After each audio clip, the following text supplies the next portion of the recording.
పల్నాడు జిల్లా నరసరావుపేటలో పర్యటించింది కేంద్ర వైద్య బృందం. బర్డ్ ఫ్లూతో 2 ఏళ్ల చిన్నారి మృతి చెందిన ఘటనలో పూర్తి వివరాలు సేకరించింది. కేంద్ర ప్రభుత్వం నియమించిన NCDC joint director Ankur, microbiology joint director Nidhi Saini, పలువురు ఉన్నతాధికారులు వివరాలు సేకరించారు. మొదట కలెక్టర్ అరుణ్ బాబు, డీఎంహెచ్ఓ రవితో వారు కలెక్టరేట్తో సమావేశమయ్యారు. అక్కడి నుంచి బాలయ్య నగర్లో పాప తల్లిదండ్రుల ఇంటికి వెళ్లారు. అనంతరం పాప కుటుంబ సభ్యులతో ఇంట్లోకి వెళ్లి 45 నిమిషాలు ఉండి వివరాలు తెలుసుకున్నారు. అలాగే సమీప చికెన్ దుకాణాలను తనిఖీలు చేశారు. అనంతరం సీఎం చంద్రబాబుతో సమావేశమయ్యారు. కేంద్ర వైద్య బృందం అధికారులు, బాలిక కుటుంబ సభ్యులు స్థానికుల నుంచి సేకరించిన సమాచారాన్ని సీఎంకు వివరించారు. చిన్నారి వ్యాధికి గురి కావడంపై ప్రస్తావించారు.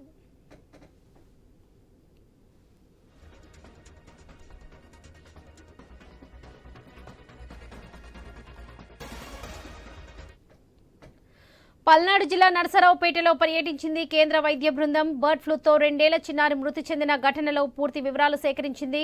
ఇదే విషయానికి సంబంధించి పూర్తి అప్డేట్స్ మా ప్రతినిధి నాగేశ్వరరావు అందిస్తారు. నాగేశ్వరరావు.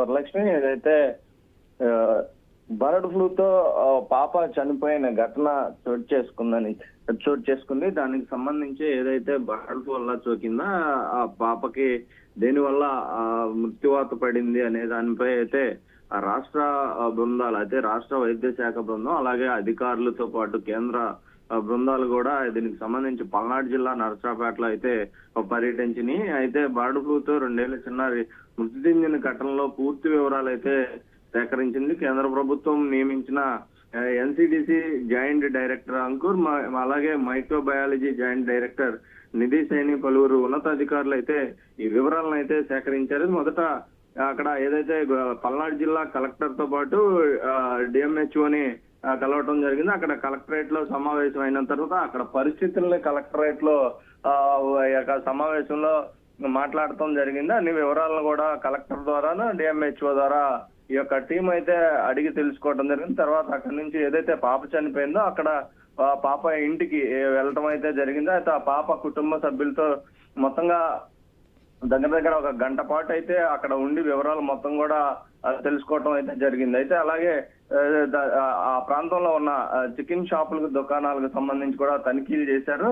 అలాగే దానికి సంబంధించి ఏదైతే ఆ బర్డ్ ఫ్లూ వల్ల ఆ పాప ఎలా మృతి చెందిందనే దానిపై తల్లిదండ్రులతో పూర్తి వివరాలు తీసుకోవటం జరిగింది. ఆ పాపకు మొదటగా జ్వరం రావటం, జ్వరంతో ఆయాసంగా రావడంతో ముందు అక్కడే నరసరావుపేటలోనే వైద్యం అందించారు. కానీ అక్కడ మరీ సీరియస్ గా ఉండటంతో ఏదైతే మంగళగిరి ఎయిమ్స్ హాస్పిటల్ కి తీసుకెళ్లిన పరిస్థితి అయితే ఉందో, గత నెల 15వ తారీఖు పాప చనిపోయింది. అయితే అక్కడ మొత్తంగా ఆ పాప చనిపోవడానికి కారణం డాక్టర్లకు, ఎయిమ్స్ సిబ్బందికి అయితే అందుపట్టకపోవడంతో పాప బ్లడ్ శాంపిల్స్ కి సంబంధించిన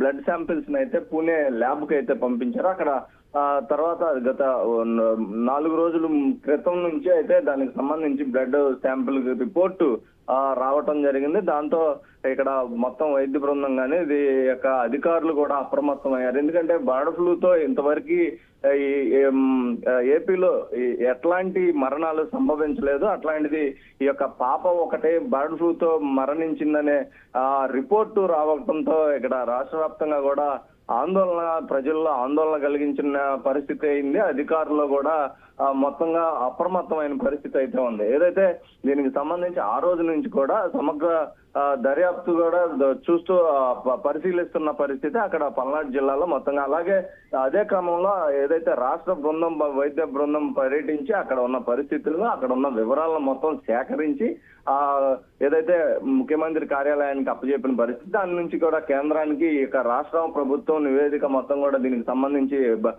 పాప చనిపోయిన దానికి సంబంధించి మొత్తం కూడా కేంద్ర బృందానికి కూడా తెలియవచ్చిన పరిస్థితి. ఆ తర్వాత నిన్న కేంద్ర బృందం ఇక్కడికైతే పర్యటించి ముందుగా ఎయిమ్స్ హాస్పిటల్ డాక్టర్లను కూడా వివరాలు అడిగి తెలుసుకోవడం, అక్కడి నుంచి నరసరావుపేటకి వెళ్ళటం, నరసరావుపేటలో అక్కడ మొత్తంగా పరిశీలన వాళ్ళ తల్లిదండ్రులతో మొత్తం మాట్లాడటం జరిగింది. చుట్టుపక్కల ప్రాంతాలతో వాళ్ళతో కూడా మాట్లాడుతున్నప్పటికీ కూడా మాట్లాడినాక వాళ్ళతో ఒక స్పష్టతగా అయితే వచ్చిన పరిస్థితి అయితే ఉంది. ఏదైతే పాపకి ఆ బర్డ్ ఫ్లూ సోకటం ఒకటైతే ఆ పాపకి శ్వాసకోశ సంబంధించిన ఇబ్బంది తలెత్తి ఉంది. దాని కారణంగా కూడా ఈ ఎక్కువ శాతం, ఎందుకంటే ఆ చిన్న పిల్లల్లో రోగ నిరోధక శక్తి తక్కువగా ఉంటుంది కాబట్టి దానికి కూడా ప్రధాన కారణంగా అయితే ఈ యొక్క బృందంగానే వైద్యులు నిర్ధారించిన పరిస్థితి అయితే ఉంది. దీనికి సంబంధించి మొత్తం ఏదైతే సాయంత్రం అక్కడి నుంచి నర్సాపేట నుంచి అక్కడ మొత్తం పరిశీలించిన వాటి అన్ని వివరాలను సేకరించిన తర్వాత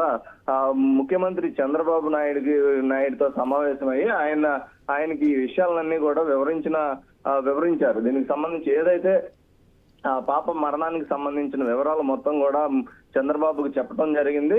దీనికి సంబంధించి కేంద్రం ప్రధానంగా రావటం కూడా ముఖ్య ఉద్దేశంగా కేంద్ర దర్యాప్తు కూడా అందుకే వచ్చే పరిస్థితి. అయితే మొత్తంగా ఈ యొక్క ఏదైతే బర్డ్ ఫ్లూతో కోళ్లు చనిపోయినాయి కానీ ఎవరికి ఎలాంటి ఇబ్బంది కూడా దీని వల్ల లేదు.